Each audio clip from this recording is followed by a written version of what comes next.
నాజీరు చేయబడ్డ జీవితం సంసోను. కానీ నాజీరుగా ఉండి ఆత్మతో నింపబడ్డప్పుడు గొప్ప కార్యాలు చేశాడు, అద్భుతాలు చేశాడు.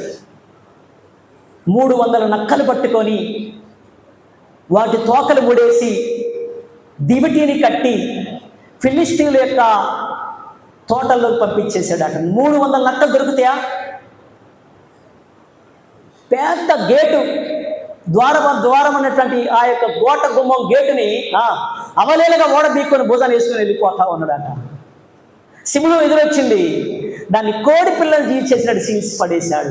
ఇంత గొప్ప అద్భుతాలు చేశాడు. ఎలా అంటే నాజీరు చేయబడి పవిత్రంగా ఉండి ఆత్మతో ఉన్న నింపబడ్డాడు కనుక గొప్ప కార్యాలు చేశాడు. ఈరోజు చర్చ్, సంఘం, దేవుడి బిడ్డలమైన మనం దేవుడి కొరకు గొప్ప కార్యాలు చేయాలంటే ఏం ఉండాలి? మన మీద పరిశుద్ధాత్మ అభిషేకం ఉండాలి.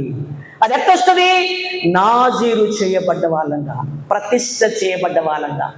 ఆశీర్వాదము, శాపము, మేలు, కీడు, మంచి, చెడు నీ ముందే ఉంది. నువ్వు ఆలోచన చేసుకో. రేపు తప్పకుండా ఈ లోకాన్ని విడిచిపెడతాం.